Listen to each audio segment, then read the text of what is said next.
Yes Shyam గారు నమస్కారం అండి. నమస్తే సార్. ఎస్ ముందుగా ఉమామహేశ్వరరావు గారు ఏ విధంగా చూడాలి? ఉమామహేశ్వరరావు గారు అంటే ఆంధ్రప్రదేశ్ ఫలితాలతోటి మనం ప్రారంభిద్దాం, ఎందుకంటే అనూహ్యమైనటువంటి ఫలితాలనే చెప్పుకోవాలి.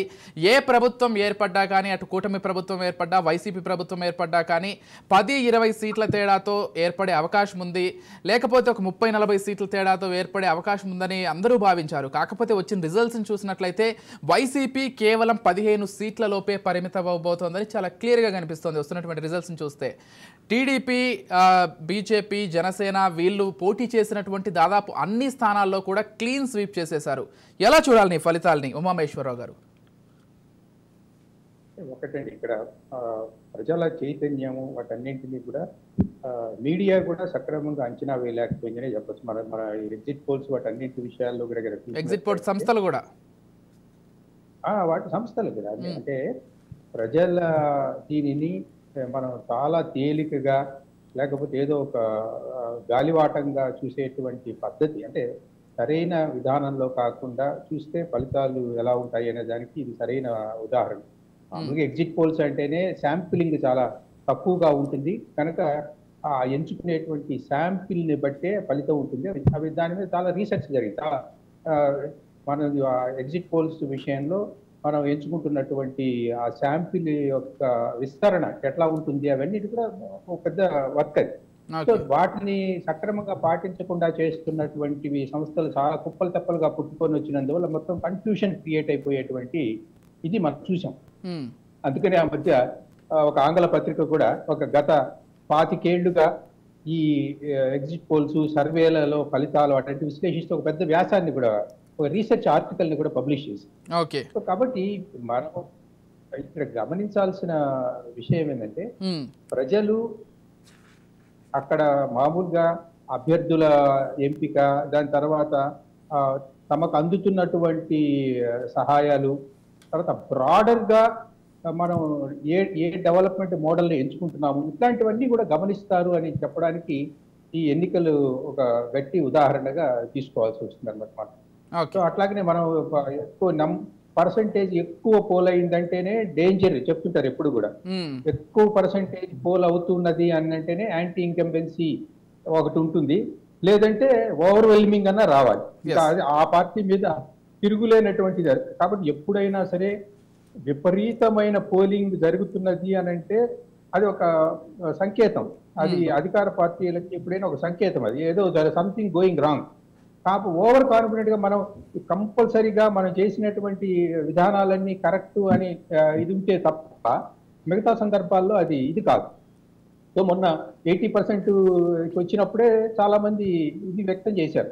సో ఇది ఒకటి యాంటీ ఇన్కంబెన్సీ మీద కొడుతున్నదా, లేకపోతే ప్రభుత్వ సంక్షేమ పథకాలు వాటన్నిటి మీద బ్రహ్మాండమైన సంతృప్తితోటి జనం స్వతంత్రంగా వచ్చి వేస్తున్నారా, ఈ రెండింటి మధ్య చాలా జాగ్రత్తగా అనలైజ్ చేయాల్సి ఉంది అని అంటారు. సో కాబట్టి అక్కడ ప్రజలు ఒక నిర్ణయాత్మక, అంటే ఎవరికి వాళ్ళు ఎవరు కూడా అందరూ గ్రామం గుంపులుగా కూర్చొని డిస్కస్ చేసేది ఏమి ఉండదు ఎన్నికల సమయంలో. ఎవరికి వాళ్ళు మనసుకు తోచినట్టుగా వాళ్ళ నిర్ణయాలు చాలా ఉంటాయి, ప్రయారిటీస్ ఉంటాయి. ఒకటి అభ్యర్థిని చూస్తారు, పార్టీని చూస్తారు, జాతీయ స్థాయి రాజకీయాలు చూస్తారు, స్థానికంగా ప్రయోజనాలు చూస్తారు. ఇన్ని అంశాలతో ముడిపడి ఉన్నప్పటికీ అలాంటి ఒక థ్రెడ్ ఏదో సమాజాన్ని కదిలిస్తుంది. సో ఒక పాయింట్ దగ్గర మాత్రం అందరూ ఏకీభవించేటువంటి ఒక పాయింట్ ఏదో ఉంటుంది, అది మేజర్ రోల్ ప్లే చేసినప్పుడు యాంటీ ఇన్కంబెన్సీ చాలా తీవ్ర స్థాయిలో ఉంటుంది. దాని ప్రభావం కనిపించింది కదా ఇప్పుడు. దాని ప్రభావం అందరినీ కదిలించేటువంటి ఒక ఏకసూత్ర అంశం ఏదైనా ఒకటి కన్నా దాంట్లో అంతర్లీనంగా ఉండింది అని అనుకోండి, అది ఇటువంటి వాటికి దారి తీస్తుంది. సో కాబట్టి మనం మామూలుగా ఏమనుకుంటాం, వాళ్ళందరికీ వివిధ పథకాలు ఇచ్చేసాము, లేకపోతే ఇంకోటి ఏదో చేశాము. ఇవన్నీ కాక వారు ఎటువంటి అభివృద్ధి మోడల్ని కోరుకుంటున్నారు, ఎటువంటి సమాజాన్ని కోరుకుంటున్నారు, ఇటువంటి అంశాలన్నీ కూడా ఇవి ఓటర్లని బాగా పెద్ద ప్రభావితం చేసి వాళ్ళ మనసులని కదిలించి ఉంటాయి. ఉమామహేశ్వరరావు గారు, ఇంకొక విషయం, నేను ముందుగా ఇంట్రోలో చెప్పినట్లు కూడా ఆంధ్రప్రదేశ్ ఫలితాలకు సంబంధించి కొంతమంది సోషల్ మీడియా వేదికగా జగన్మోహన్ రెడ్డి ఇన్ని సంక్షేమ పథకాలు ఇచ్చారు, ఇంతమందికి ఇంత చేశారు, ప్రతి కుటుంబానికి లబ్ధి చేకూర్చారు, లేకపోతే యూపీలో చూసుకున్నట్లయితే రామ మందిరం నిర్మించారు, ఆర్థికంగా యూపీ ఎక్కడో ఉంటే ఈరోజు 2వ స్థానంలోకి తీసుకొచ్చారు, అయినా కానీ ఓడించారు, ఆ ప్రజలు తప్పుడు తీర్పిచ్చారంటూ కొంతమంది కామెంట్స్ చేస్తున్నారు. అంటే ప్రజా తీర్పును కూడా గౌరవించలేనటువంటి ఒక పరిస్థితి ఎందుకు ఉంది? అంటే అది కొంచెం ఎలక్షన్స్ టైంలో ఆయా రాజకీయ పార్టీలతో అలైన్ అయినటువంటి వ్యక్తులు ఉంటారు పాపం. అంటే వాళ్ళ ఎక్స్పెక్టేషన్ ఎక్కువగా ఉండడం వల్ల అటువంటి సందర్భాల్లో వాళ్ళు చేస్తారు. కానీ ప్రజల మీరు ఇంకా మనం బాగా చదువుకున్న వాళ్ళమే పొరపాటు ఏమో చేయొచ్చేమో కానీ గ్రామీణ ప్రాంతాలలో ఓటర్లు అత్యంత చైతన్యవంతమైనటువంటి వాళ్ళు. కాబట్టి మనం వాళ్ళ దీనిని తక్కువగా గానీ అంచనా వేయడానికి వీల్లేదు. మన అభిప్రాయాలను ఇతరుల మీద రుద్దలేదు. అవును, అదే చెప్తున్నా నేను. ఖచ్చితంగా రుద్దకూడదు, ఇందులో కూడా రుద్దకూడదు. ఇంకొకటి, ఇది డెమోక్రటిక్ సిస్టమ్ లో అలా అని ఆ పార్టీని పూర్తిగా తోసేసినట్టు కాదు. మన ఎన్నికల ప్రక్రియలోనే ఒక లోపం ఉన్నది. ఉదాహరణకి ఏబిసి అనేటువంటి 3 పోటీ చేశారు అనుకుందామండి. ఇక్కడ ఏకి 40, బికి 30, సికి 30 వచ్చారనుకోండి. ఏ అనే వ్యక్తికి 40 వచ్చాయి, బికి 30 వచ్చాయి, సికి 30 వచ్చాయి. అప్పుడు మనం 40 వచ్చినటువంటి ఓట్లు వచ్చిన వ్యక్తిని ఎన్నికనేది ప్రకటిస్తాం.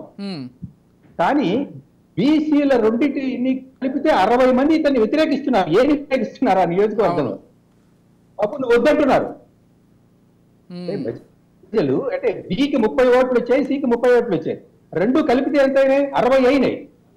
ఏకి వచ్చిన ఓట్లు మనం గెలిపొందాడని చెప్తున్న వ్యక్తికి వచ్చిన ఓట్లు 40. అవును. అంటే ఇది ఆ నియోజకవర్గంలో ఏది వద్దు అని నిరసిస్తున్న వ్యక్తుల సంఖ్య 60 పైగా ఉంది. అంటే అర్థం ఏంటి? డెమోక్రటిక్ ఈ సిస్టమ్ లోనే ఒక లోపం ఉన్నది. అంటే మనం చెప్పింది 40 వచ్చిన అతనే కొమ్ములు తిరిగినటువంటి వ్యక్తి కాబట్టి అతను తిరుగులేని తీర్పిచ్చారని చెప్పడానికి లేదు. అది అంటే రామాయణ పద్ధతిలో first priority, second priority, third priority అని వేసినప్పుడు అప్పుడు తెలుస్తుంది. కానీ అవును, మనం హైయెస్ట్ లార్జెస్ట్ ఎవరికి వస్తే వాళ్ళే గెలుపొందారు అని అనుకున్నప్పుడు మీరు కరెక్ట్ పీపుల్స్ పల్సన్ పట్టలేరు. మీరు ఎమ్మెల్సీ ఎన్నికలకు సంబంధించి మొదటి ప్రాధాన్యత ఓటు, రెండవ ప్రాధాన్యత. కాబట్టి ఈ విశ్లేషణలు చేస్తున్నటువంటి వాళ్ళు కానీ పాపం కామెంట్స్, ప్రజల తీర్పుని కామెంట్ చేస్తున్న వాళ్ళు కానీ గమనించాల్సింది ఏంటి అని అంటే వాళ్ళే అవుట్రైట్ గా తిరస్కరించలేదు. అది గుర్తుపెట్టుకోవాలి. కాబట్టి ఈ మార్జిన్ ఎంత? 30కి 40కి మధ్య మార్జిన్ ఎంత? 10. ఈ 10% మంది ఆ 10 మంది మాత్రమే మీ గట్ల ఎక్కువగా మనసు చూపిస్తున్నారు. సో కాబట్టి జగన్మోహన్ రెడ్డి పథకాలన్నీ తిరస్కరించారని కానీ లేకపోతే వాటికి మించి వాళ్ళు ఏదో కోరుతున్నారు. వాళ్ళు ఆ పథకాలు, సంక్షేమ పథకాలు ఎవరిని కాదనలేదు. వాళ్ళు ఇచ్చినటువంటి పథకాలన్నీ తీసుకున్నారు. వాళ్ళు ఇంకా 10% మంది ఏమంటున్నారు? ఇవి కాక మేము కోరుకుంటున్నటువంటిది ఇంకా ఉన్నది, అది అభివృద్ధి కావచ్చు, ఏదైనా కావచ్చు. వాళ్ళు ఎంచుకుంటున్న పాలన మీరు చేస్తున్న దీనికి మించి ఇంకొకటి ఎక్స్పెక్ట్ చేస్తారు. Peoples expectations may be high. So కాబట్టి వాటిని రీచ్ కావాల్సిన బాధ్యత నాయకులది ఎప్పటికప్పుడు. కాబట్టి రైట్ టైం టు ఇంట్రాస్పెక్ట్. ఆయా రాజకీయ పార్టీలు డీలా పడాల్సిన అవసరం లేదు. ఇంట్రాస్పెక్ట్ చేసుకోవడానికి ఇది ఒక మంచి సమయం. మళ్ళీ ప్రజల విశ్వాసాన్ని గెలుచుకోవడానికి ఒక కన్స్ట్రక్టివ్ ఇప్పుడు అధికార పక్షంలో ఉన్నటువంటి పార్టీకి ఎంత బాధ్యత ఉంటుందో ప్రతిపక్షంలో ఉండేటువంటి పార్టీకి ప్రజా సమస్యల్ని అధికార పక్షం దృష్టికి తీసుకెళ్లి పరిష్కరించాల్సిన బాధ్యత కూడా అంతే ఉంటుంది. మన దేశంలో దురదృష్టవశాత్తు ఎన్నికలు అయిన తర్వాత ప్రతిపక్ష పార్టీలు ఏం చేస్తుంటాయంటే కాడి కింద పడేసేసి ప్రత్యామ్నాయ అభివృద్ధి విధానాలను సూచించడం మానేస్తాయి. ఉదాహరణకి మనకి ఏదైనా బడ్జెట్ వచ్చింది అనుకోండి, బడ్జెట్ వస్తే మనకి అధికార పార్టీ నుంచి బయట తీసుకోవడానికి మీడియా వాళ్ళు పోయినప్పుడు మనకి ఎవరు దొరుకుతారు? పార్టీ వాళ్ళు దొరుకుతారు. మాదంతా బ్రహ్మాండమైన బడ్జెట్, సంక్షేమ బడ్జెట్, దీనికి ఇంత కేటాయించాం, రూపాయి రాక రూపాయి పోక అని బాగా చెప్తారు. మనం అపోజిషన్ లోకి పోయి అడుగుదాము అని అంటే మీకు సబ్జెక్ట్ స్టడీ చేసిన వాళ్ళే దొరకరు. ఎందుకంటే దానికి మనకు సంబంధించింది కాదని పక్కన పడేసేస్తున్నారు అంతకు. నిజానికి ఎన్ని రాజకీయ పార్టీలలో అసలు ఆర్థిక అంశాల మీద ఎప్పటికప్పుడు డిస్కస్ చేసేటువంటి విభాగాలు జిల్లా స్థాయిలో ఏర్పాటు చేశారో మీరు రాజకీయ పార్టీలను అడగండి. రాజకీయ పార్టీల ప్రతినిధులు చర్చకు వస్తారు కదా, మీరు వచ్చినప్పుడు మీకు ప్రతి జిల్లాలో ఆర్థిక అంశాల మీద విశ్లేషణ చేయడానికి కోర్ కమిటీలు ఎన్ని ఏర్పాటు చేశారో చెప్పండి. తర్వాత బడ్జెట్ కి ముందు ప్రీ బడ్జెట్ డిస్కషన్ ఏం పెట్టారో చెప్పండి, పోస్ట్ బడ్జెట్ డిస్కషన్ జిల్లా స్థాయిలో ఏం జరిగిందో చెప్పండి. అంటే అసలు అటువంటివే ఉండవు. సో కాబట్టి శూన్యం ఏముండదు, ఒకటే చెప్తారు. మీరు ఎప్పుడైనా చూడండి, అది అంకెల గారడి అది ఒకటి ఎవరో మరి మీడియా వాళ్ళే రాసిస్తారు. అది ఆ మీడియా వాళ్ళు రాసిచ్చింది అది ఒకటే చెప్తారు, అంకెల గారడి సార్ అది అని అంటారు. కొన్ని పదాలు పొడిగించడం, అవును, పడికట్టు పదాలు అంతే, పడికట్టు పదాలు ఉపయోగించేసి తప్పించుకునే ప్రయత్నం చేస్తుంటారు. తప్పించుకునే ప్రయత్నం, ఇది మొత్తం దుర్మార్గమైన విషయం, ఇది చాలా అభివృద్ధి వ్యతిరేక చర్య. ఇంకా 3 పదాలు ఉంటాయి, ఈ 3 పదాలే ఇక వీరికి ఏమి కనపడవు. రైట్. కాబట్టి పొలిటికల్ పార్టీస్ ఏమైనా గ్రాస్ రూట్ లెవెల్ నుంచి డెమోక్రటిక్ సిస్టమ్ ని బలోపేతం చేసుకోవాలా, వాటన్నిటిని కూడా ఆర్థిక అంశాల మీద, రాజకీయ అంశాల మీద, డెవలప్మెంట్ మోడల్ మీద జిల్లా స్థాయి వికేంద్రీకరణ అవసరం అండి. ఇవాళ జిల్లా స్థాయిలలో బోలెడు మంది ఇంటలెక్చువల్ పూల్ ఉన్నది, వాటిని ఉపయోగించుకోవాలి. జిల్లా స్థాయిలో ఎంతమంది ఆర్థికవేత్తలు ఉన్నారండి జిల్లా స్థాయిలో. సో అటువంటి వాళ్ళందరి సర్వీసెస్ ఉపయోగించుకొని వాళ్ళందరి చేత చర్చింపజేసి ఇన్పుట్స్ తీసుకొని ఒక ప్రత్యామ్నాయ అభివృద్ధి మోడల్ ని ప్రతిపాదించి ఏదో అధికార పార్టీ కంటే మేము మెరుగైన అర్పిస్తున్నాము అని ఒక ఇంటలెక్చువల్ డిస్కోర్స్ ఉండాలి. రాజకీయ పార్టీలు అదే వాళ్ళు చేసింది మంచిదైనా విమర్శించాలి, ఏది చేసినా విమర్శించడమే మన దాంట్లో అదే ఉంది. విధానాల వల్ల